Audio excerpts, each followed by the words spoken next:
Hello everyone, welcome back. সকলকে স্বাগত জানাচ্ছি আরও একটা নতুন এপিসোডে। আমি শুভ আছি, সাথে আপনারা শুনছেন এই মুহূর্তে ভূত এক্সপ্রেস হরর পডকাস্ট। আজকের এপিসোডে আমার কাছে দুটো ঘটনা রয়েছে। দুটো ঘটনা আমাকে বাংলাদেশ থেকে আমাদের এই শ্রোতা বন্ধু আমাকে পাঠিয়েছেন। তিনি মেনশন করেছেন ঘটনাটি পাঠানোর সময় যে, ভাইয়া, আমি বাংলাদেশ থেকে আপনাকে ঘটনাটি পাঠাচ্ছি। আশা করছি আপনি আমার এই ঘটনাটি পড়ে প্রত্যেকটা লিসেনারদের শোনাবেন। আমি আপনার ভূত এক্সপ্রেসের এই পরিবারের একজন নতুন শ্রোতা। আশা করছি আপনি আমার ঘটনাটি পড়ে প্রত্যেকটা মানুষকে শোনাবেন এবং আপনি অনেক ভালো আছেন এবং সারা জীবন আপনি ভালো থাকুন, এটাই আমি আল্লাহর কাছে কামনা করব। তো যাই হোক, দেরি না করে চলে যাব আজকের প্রথম ঘটনায়। ঘটনাটি লিখেছেন সুমাইয়া ইসলাম। তিনি যেভাবে আমাকে ঘটনাটি লিখে পাঠিয়েছেন আমি সেভাবেই পড়ে প্রত্যেককে শোনাচ্ছি। তিনি লিখেছেন, ভাইয়া, জন্মসূত্রে আমার বাড়ি ময়মনসিংহে হলেও আমি খুব ছোটবেলা থেকে পরিবারের সাথে ঢাকায় থাকি। আমরা যে বাসাটায় থাকি সেটা 7 তলা বিশিষ্ট একটি বাড়ি। আমরা তখন থাকতাম 5 তলায়। আমাদের এই বাড়িটি ঘিরে অনেক কাহিনী আছে।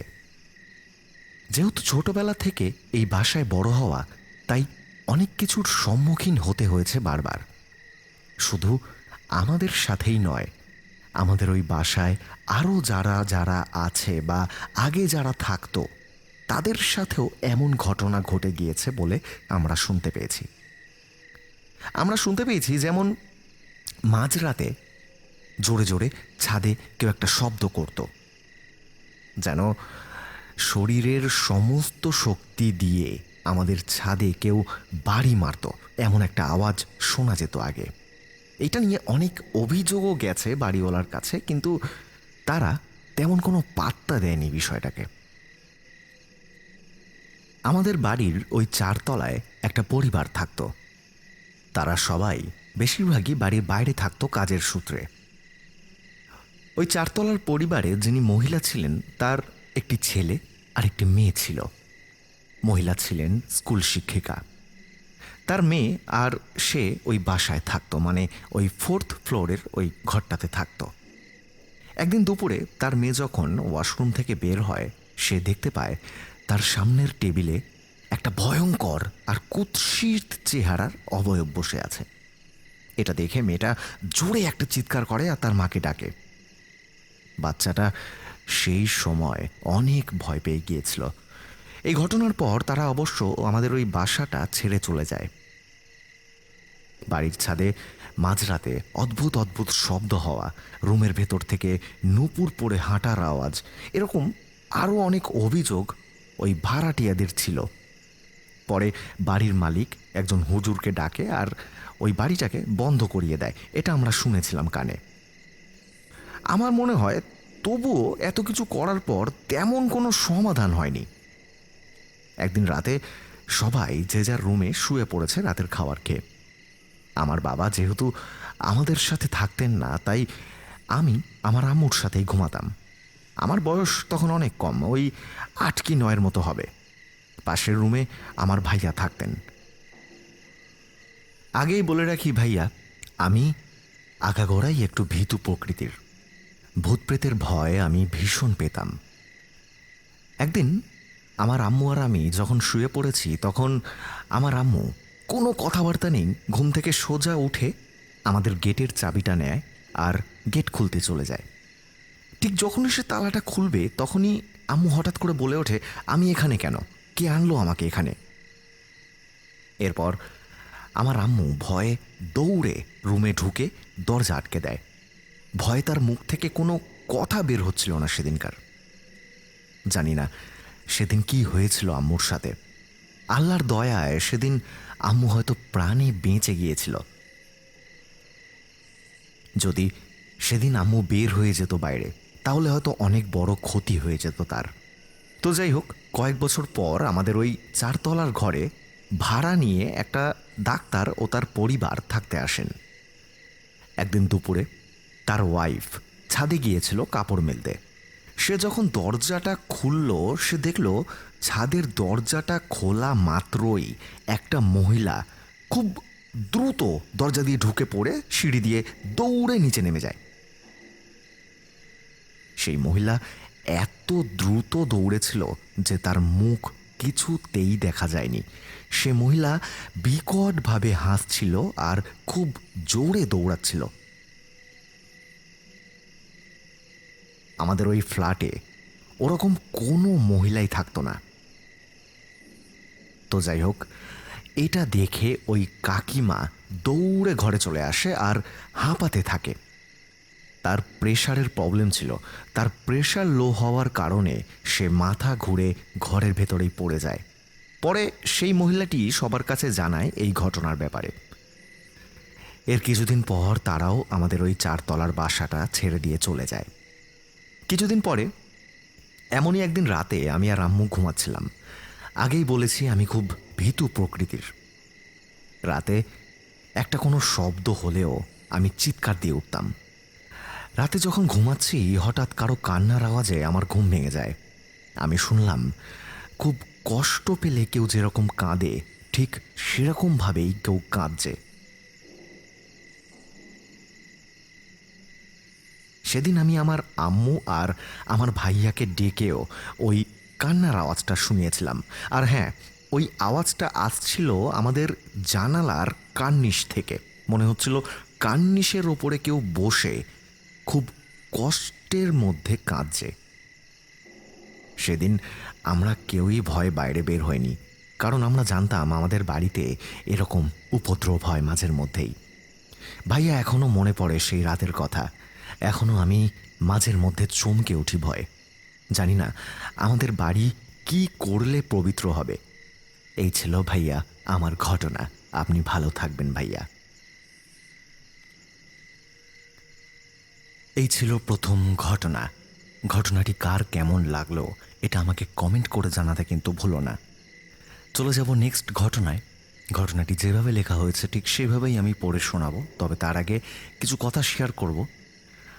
তোমরা যদি আমাকে কোনো ঘটনা শেয়ার করতে চাও তাহলে ঘটনাটি লিখে, তোমার নাম, তোমার লোকেশন লিখে আমাকে মেইল করতে পারো bhuthexpress9@gmail.com এই মেল অ্যাড্রেসে, অথবা আমাদের ফেসবুক পেজের লিঙ্ক দেওয়া আছে ডেসক্রিপশানে। তোমরা সেখানে ভিজিট করে সরাসরি মেসেজ করে আমাকে ভয়েস রেকর্ড করেও বা টাইপিং করেও তোমরা ঘটনা পাঠাতে পারো।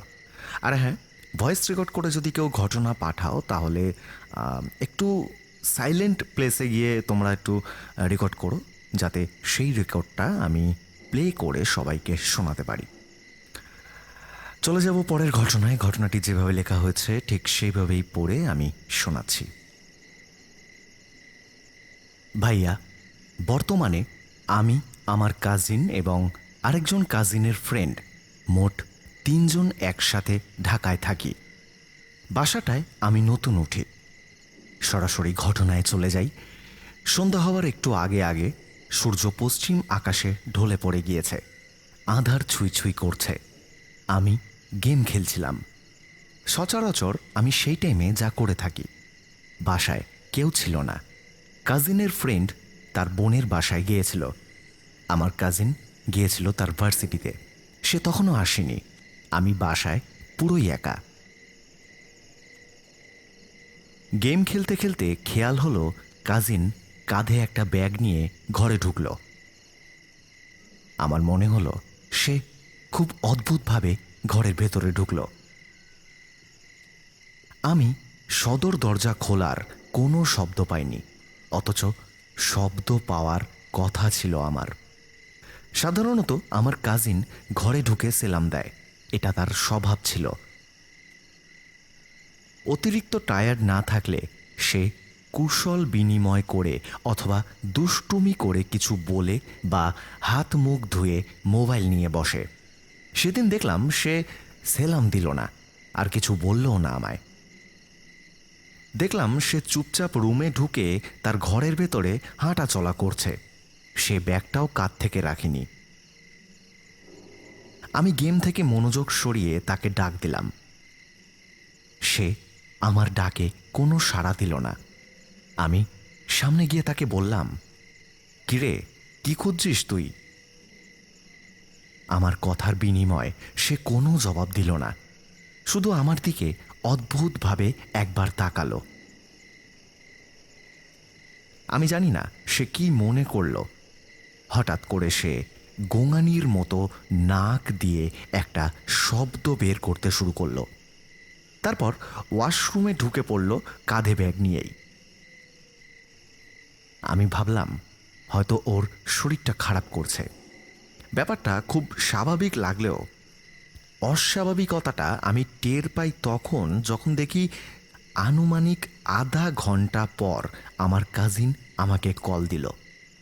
সে কল দিয়ে আমাকে বলল, ভাইয়া, আমার আসতে একটু দেরি হবে, তুমি ডোগোকে খাবার খাইয়ে দিও। বলে রাখি, ডোগো হলো তার বেড়ালের নাম। আমি গেমে এতই মজে গিয়েছিলাম যে আমি তখনও পুরোপুরি হুঁশেই আসিনি। যদি কাজিন আমাকে কল দিয়ে থাকে তাহলে একটু আগে কে আমার সামনে আসলো আর কে এখন বাথরুমে? আমি ঘরের ভেতরে ডোগোকে খুঁজতে থাকি। তাকে খুঁজে পাই বারান্দায়। দেখলাম সে গুটি সুটি মেরে লুকিয়ে আছে তার লিটার বক্সের পাশে। সচরাচর ও এভাবে কোনো দিনও লুকায় না, অনেক চঞ্চল বিড়াল সে। হঠাৎ আমার সব মনে পড়তে হৃৎপিণ্ডটা ছ্যাদ করে উঠল। আমি দৌড় দিয়ে বাথরুমে গিয়ে দেখলাম বাথরুমের লাইট জ্বালানো। আমি জোরে ঠেলা দিয়ে দরজাটা খুলে দেখলাম বাথরুমের কল চালানো, কিন্তু বাথরুমের ভেতরে কেউ নেই। কল বন্ধ করে আমি দোয়া কালাম পড়ে বাথরুমের দরজা লাগিয়ে দেওয়ার পর দেখলাম ডোগো পায়ের কাছেই দাঁড়িয়ে আছে। তাকে খাবার দিয়ে নিজে খেয়ে ব্যাপারটা নিয়ে একটু ভাবতে বসলাম। কিন্তু সেদিনকে এই ঘটনার কোনো ব্যাখ্যাই আমি পেলাম না। সেদিন আমার ঘরে কে এসেছিল আর কেন এসেছিল আমার কাজিনের রূপ নিয়ে, এটা আমি কিছুতেই বুঝতে পারিনি ভাইয়া। জানি না সেদিন কোনো ভূত প্রেত বা জিন ঘটিত কোনো ঘটনা আমার সাথে ঘটেছিল কিনা, বা আমার ঘরে কোনো প্রেতাত্মা বা কোনো জিন এসেছিল কিনা আমার কাজিনের রূপ নিয়ে, সেটা আমি আজও বুঝে উঠতে পারিনি। তবে হ্যাঁ, আমি দেখেছিলাম আমার কাজিনের মতো দেখতে একজন আমার ঘরে আসলো, আমার কাঁধে হাতও রাখলো, কিন্তু আমাকে কোনো সেলাম দিল না আর আমার সাথে কোনো কথা বলল না। সে নিজের ঘরে চুপচাপ চলে গেল। বিষয়টা খুব অদ্ভুত লেগেছিল সেদিনকে, কিন্তু ভাইয়া আমি লজ্জার কারণে কাউকে বলতে পারিনি। আমার এখনও বিশ্বাস হয় যে এই ঘটনাটা যদি আমি কারোর সাথে শেয়ার করতাম তাহলে তারা সবাই এই ঘটনাটা ইয়ার্কি বলে মেনে নিত, ভাবতো আমি হয়তো মজা করছি কারোর সাথে। আজকালকার যুগে এসব জিনিসে অনেকেই বিশ্বাস করতে চায় না, কিন্তু সেদিন আমার সাথে সত্যিই এটা ঘটেছিল। এই ছিল ভাইয়া আমার ঘটনা। এই ছিল আজকের এপিসোডের দ্বিতীয় ঘটনা। কেমন লাগলো আজকের এপিসোডের দুটো ঘটনা সবাই কমেন্ট করে আমাকে জানিও। কে কোথার থেকে শুনছো এটা কমেন্ট করে আমাকে জানিও। আর স্পটিফাইতে যারা এই মুহূর্তে শুনছো তাদেরকে আমি রিকোয়েস্ট করব, যদি এখনও আমাদের ইউটিউব চ্যানেলটি ভিজিট না করে থাকো তাহলে ঝটপট ভিজিট করো আর সাবস্ক্রাইব করে আমাদের পাশে থাকো। সবাই ভালো থেকো, দেখা হবে নেক্সট এপিসোডে। আজকের মতো শুভরাত্রি।